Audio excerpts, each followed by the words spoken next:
अस्सलाम वालेकुम।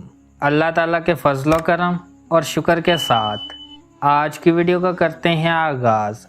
सबसे पहले आप हमारा channel history with Adnan subscribe कर लें। यहाँ पर आपको हिस्ट्री के रिलेटेड वीडियोस देखने को मिलती रहेंगी। आज की वीडियो में हम बात करेंगे हलाकू खान की ज़िंदगी के बारे में। आइए वीडियो का करते हैं आगाज़।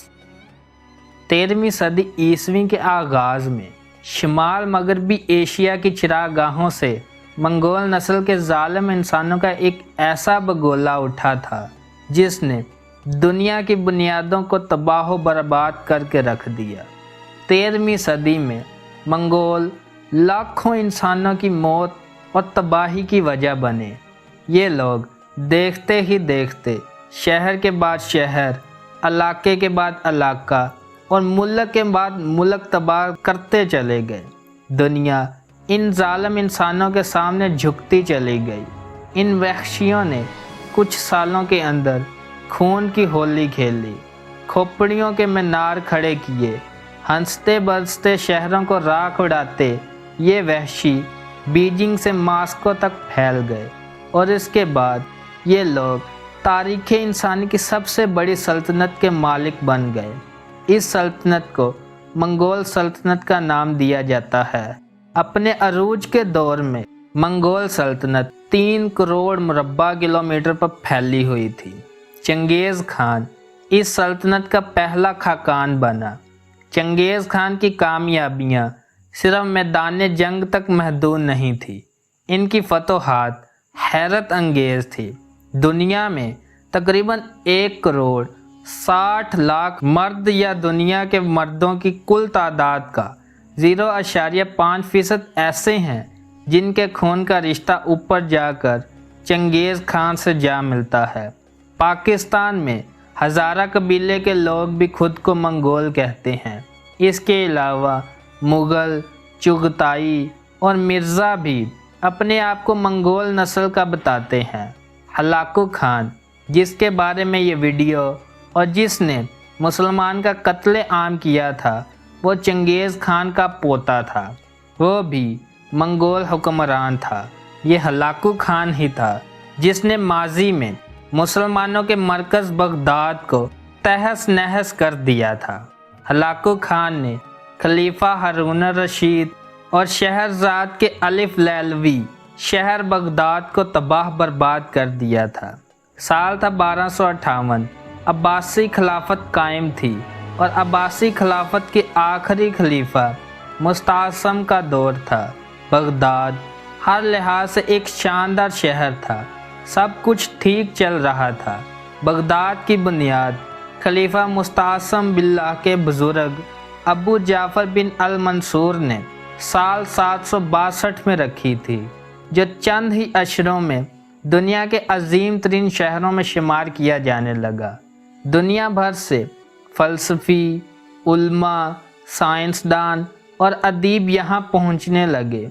इल्म कीमिया के बानी जाबर बिन हयान, बाबाए अल-जबरा, अल-खुरज़ामी, अल-ख्वारज़मी, मशहूर फ़लसफ़ी अल-राज़ी, अल-कंदी, मशहूर मुफ़क्किर अल-ग़ज़ाली समेत कई अहम इल्मी शख्सियात यहीं रहाइश पज़ीर रहीं।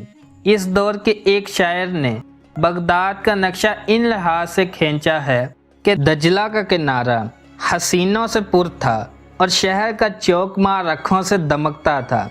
हर तरफ शादाबी थी, कुछ मनफी चीज़ें भी थीं।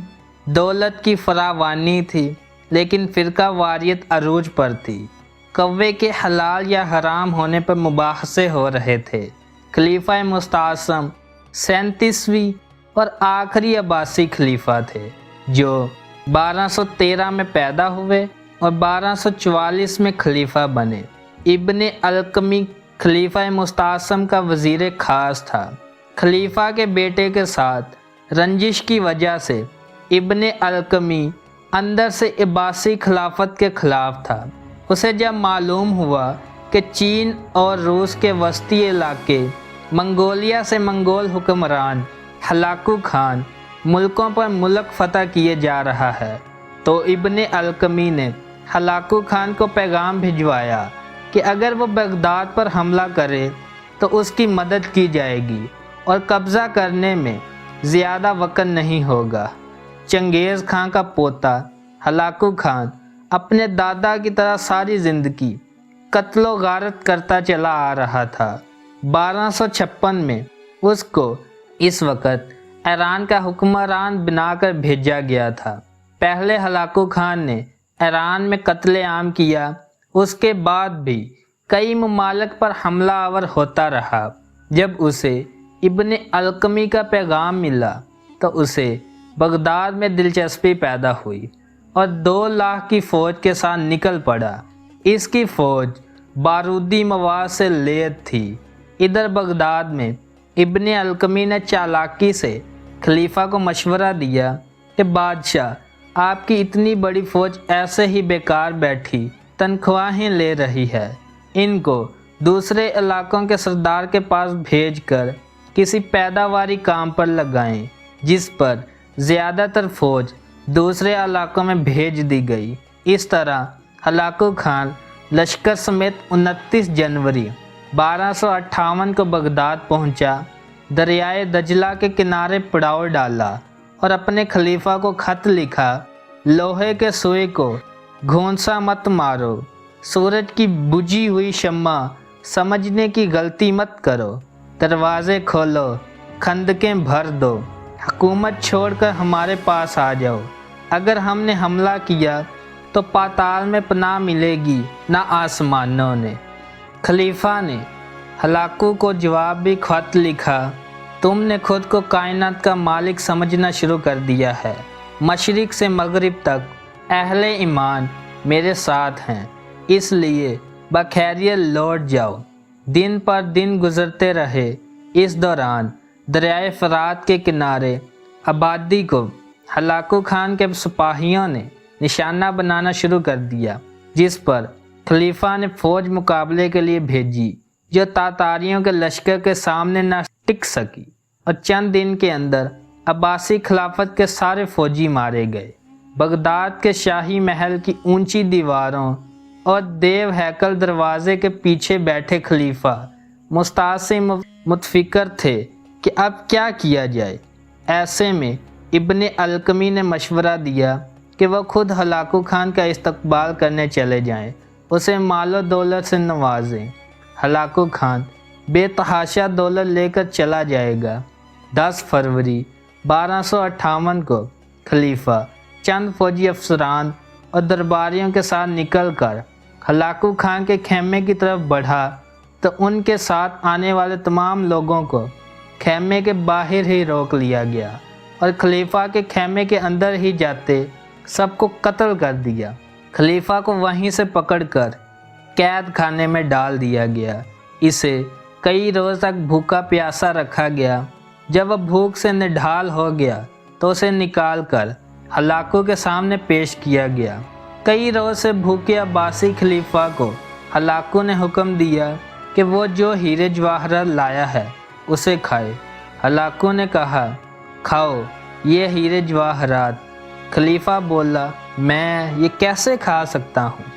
جس پر ہلاکو بولا، تو پھر یہ چیزیں جمع کیوں کی؟ اگر تم اس دولت سے جنگ کا سامان خریدتے، سپاہی بھرتی کرتے تو شاید آج میں دریا عبور نہ کر پاتا۔ جس پر عباسی خلیفہ نے سرد آہ برتے ہوئے کہا، خدا کی یہی مرضی تھی۔ ہلاکو خان نے جواب دیا، اب میں جو تمہارے ساتھ کرنے جا رہا ہوں وہ بھی خدا کی مرضی ہے۔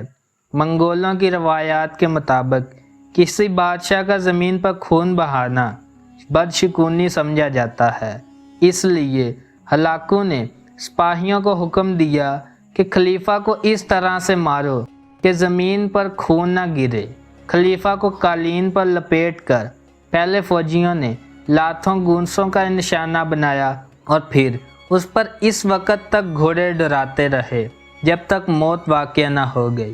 اس کے بعد ہلاکو کی فوجیوں نے بغداد میں اس حد تک قتل و غارت کی کہ دریائے دجلہ کا پانی کئی روز تک سرخ رہا، کتب خانوں کو جلا دیا گیا، گلیوں پر پڑی لاشوں کے ڈھیر سے اٹھنے والے تعفن کی وجہ سے हलाकू को रहायशी खैमे शहर से बाहर ले जाना पड़ा। एक अंदाजे के मुताबिक 5 से 10 लाख अफराद को कत्ल किया गया और एक हफ्ते तक मंगोल अब्बासी खिलाफत के दारुल हुकूमत में लूट मार करते रहे। नाज़रीन, ये था हलाकू खान ने जिसने लाखों मुसलमानों को कत्लेआम किया था और फिर एक बूढ़े मुसलमान की बद्दुआ की वजह से हलाक हुआ। ये था हलाकू खान ने बगदाद पर कैसे कब्ज़ा किया। अगर आपको वीडियो पसंद आई है तो लाइक, शेयर एंड सब्सक्राइब करें। आज की वीडियो का करते हैं अख्तिताम। अल्लाह हाफिज़।